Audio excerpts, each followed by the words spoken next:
Ya pemirsa, masih bersama kami malam hari ini dalam MNC News Prime membahas terkait dengan topik pelaku anak AG yang saat ini masih menjalani peradilan hukum atas dirinya. Dan masih bersama kami 3 narasumber malam hari ini. Kuasa hukum dari David Ozora, Melisa Anggraini. Kuasa hukum dari anak AG, Birawa J. Arifi, dan juga pakar hukum pidana Universitas Jenderal Sudirman, Prof. Hipnu Nugroho. Saya kembali ke Mbak Melisa terkait dengan pertanyaan saya sebelum tadi kita jeda. Dari kuasa hukum, kemudian juga keluarga pihak David sendiri, apa dan bagaimana menanggapi dari isi nota pembelaan yang kalau tadi kata Birawa disampaikan langsung dari anak AG sendiri, dari hati anak AG sendiri? Ya, permohonan maaf atau isi dari nota pembelaan itu menurut kami tidak bisa membantah hal-hal apa saja yang sudah ditunjukkan dalam persidangan. Kami ini kan hadir dari proses awal pemeriksaan seluruh saksi-saksi yang dihadirkan di persidangan. Sehingga kami, baik kuasa hukum maupun dari keluarga anak korban, menyaksikan detik demi detik penganiayaan yang terjadi dan yang dialami oleh anak korban David. Bahkan kami berkali-kali harus keluar dari ruangan sidang itu karena tidak sanggup membayangkan dan menangis, mengira-ngira kira-kira kesakitan seperti apa yang dihadapi oleh anak korban. Sehingga kalau menurut pandangan keluarga, kita tetap saja tegak lurus terhadap penerapan pasal 355 ayat 1 Junto 55 KUHP. Karena terkait pasal 81 yang setengah untuk anak ini saya rasa sudah dirumuskan sedemikian rupa yang tadi Prof. Hipnu sampaikan.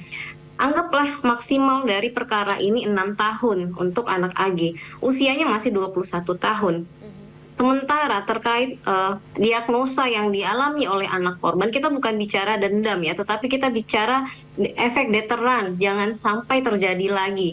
Diffuse axonal injury stage 2, rata-rata kesembuhannya bisa 15 tahun, 25 tahun, bahkan efek seumur hidup.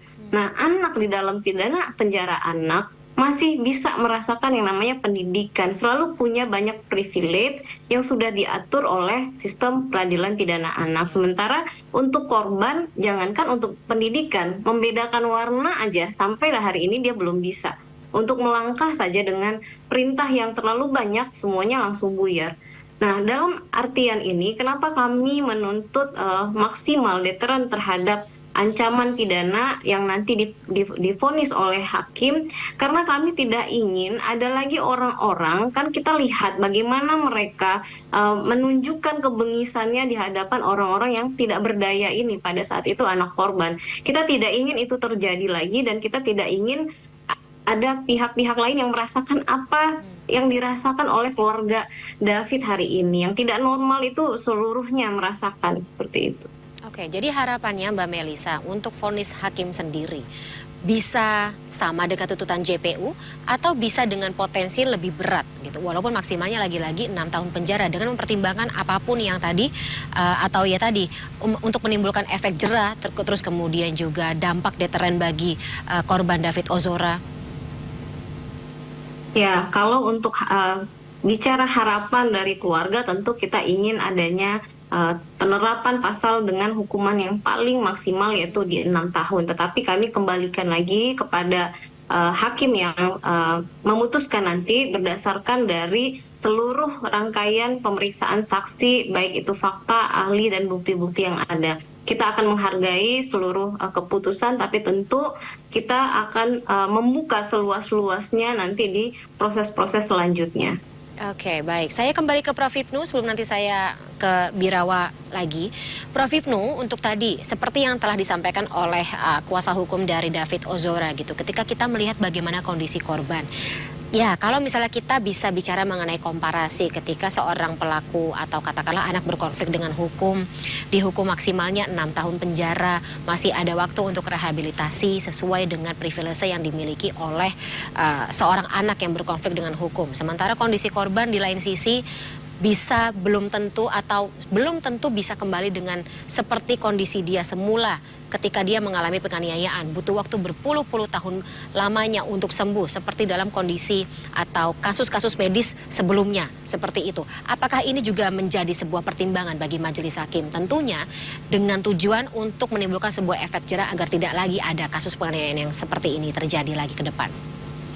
Iya, ini Mbak Fani, memang kalau kasus anak itu ibarat anak seperti malaikat kecil, Mbak. Jadi serba sulit ya. Hakim serba sulit, harus bisa memahami anak, penuntut umum apalagi mewakili korban, Mbak Melisa, ya kan? Ini yang menjadi dilematis. Ya, oleh karena itu dalam hal kasus ini saya kira kita harus tunduk pada peradilan anak. Spiritnya beginilah, spiritnya khusus anak lah. Nanti kan ada dua Mbak Melisa, satu tentang HPAG, yang satu tentang Mario. Nah, ya Mario lah. Kalau Mario itu bisa lepas itu, lepas artinya putusannya bisa maksimal. Tapi kalau kembali ke anak, ini memang menjadikan spiritnya itu bagaimana anak itu terlepas dari pidana perampasan kemerdekaan. Anak itu bagaimana dia tahu tapi juga mampu bertanggung jawab atas perbuatan yang dilakukan. Nah, pendekatan pemikiran anak ini loh Mbak Fani agak sulit kan itu loh. Sehingga harus dimaklumi bersama memang antara keinginan Mbak Melisa dengan kondisi anak ini agak bertentangan sekali memang. Karena anak yang sebagai pelaku berkonflik itu mau tidak mau spiritnya bahwa kedepannya masih bisa berkontribusi pada bangsa dan negara. Bisa perbaikan kepada masa depannya. Oleh karena itu terhadap hukumannya, terhadap perlakuannya, terhadap penempatannya, betul-betul jangan sampai menjadikan trauma, Mbak.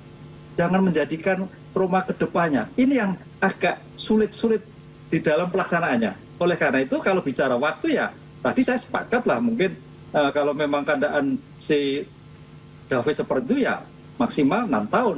Tadi umurannya masih cukup lah, 6 sampai 5, 21 tahun. Itu saya kira bisa paling tidak mengobati daripada si korban, ya kan? Sehingga rasanya itu menjadi tenang. Lain nanti dengan Mario, lah itu bisa 12 atau bisa 15, itu karena udah dewasa kan itu, lain suatu persoalan. Oleh karena itu ini harus hati-hati, jangan sampai menjadikan suatu beban anak. Yang penting karena suatu peradilan itu kan kita dari retributif ke rehabilitatif.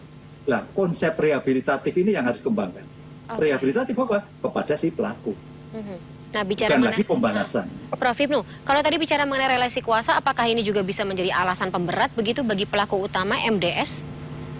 Sangat sekali.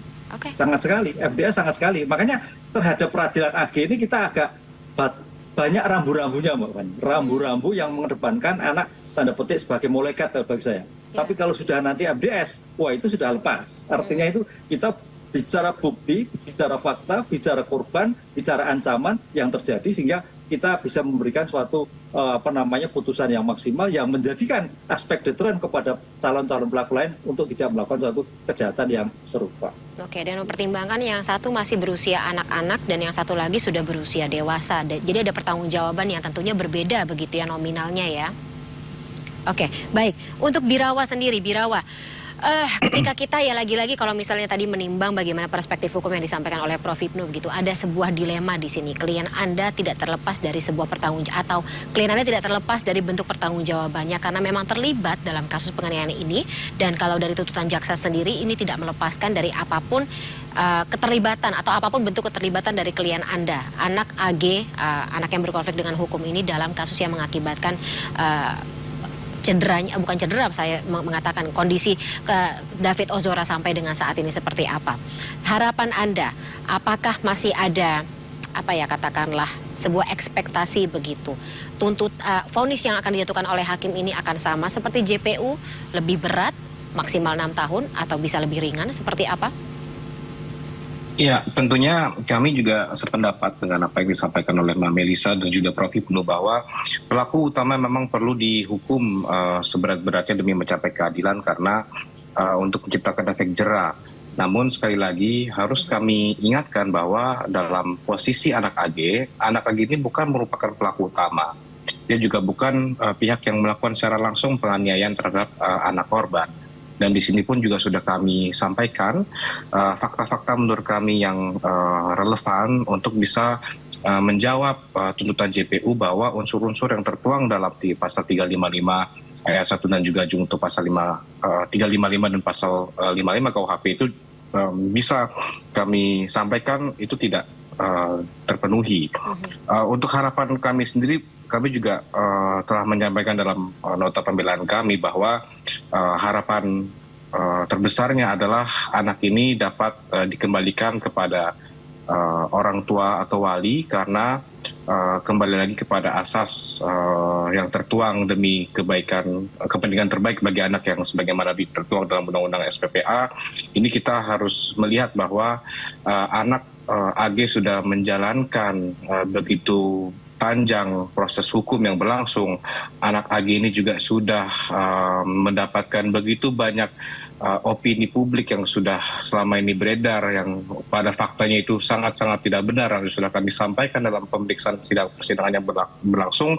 Ini menurut kami sudah cukup berat bagi seorang anak untuk melalui semua ini, dan ini merupakan sanksi yang mungkin kami bisa nilai yang paling berat yang bisa diterima oleh anak, sehingga ketika nanti putusan ini dibacakan oleh Yang Mulia Hakim, kami memiliki harapan agar anak AG bisa dikembalikan ke orang tuanya dan walinya. Namun sekali lagi kami tidak mau mendahului putusan Hakim yang akan disampaikan hari Senin, dan kami berharap nantinya Hakim dapat memberikan keputusan yang seadil-adilnya.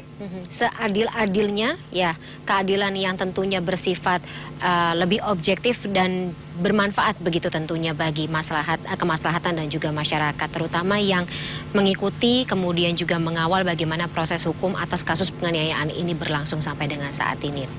Terima kasih sebelumnya saya ucapkan atas waktunya dan juga bagaimana yang telah disampaikan dalam dialog pada malam hari ini, Mbak Melisa Anggrani selaku kuasa hukum dari David Ozora, kemudian juga Birawa Arifi selaku kuasa hukum dari anak AG, dan tentunya Prof. Hipnu selaku pakar hukum pidana Universitas Jenderal Sudirman. Kita masih menunggu jadwal selanjutnya, koreksi saya kalau saya salah, Senin pekan depan ya untuk sidang pembacaan vonis hakim ya. Begitu. Ya, betul, Mbak. Baik, kita sama-sama kawal seperti apa, dan harapannya tentu dari awak media sendiri agar ini bisa ada bonus terkait dengan keadilan yang tentunya bersifat seadil-adilnya bagi masyarakat. Terima kasih sekali lagi Mbak Melisa, Birawa, dan juga Prof. Hipnu. Kita jumpa lagi lain kesempatan. Selamat malam, sehat selalu. Sampai jumpa. Terima kasih Mbak Melisa, Prof. Hipnu, sehat selalu.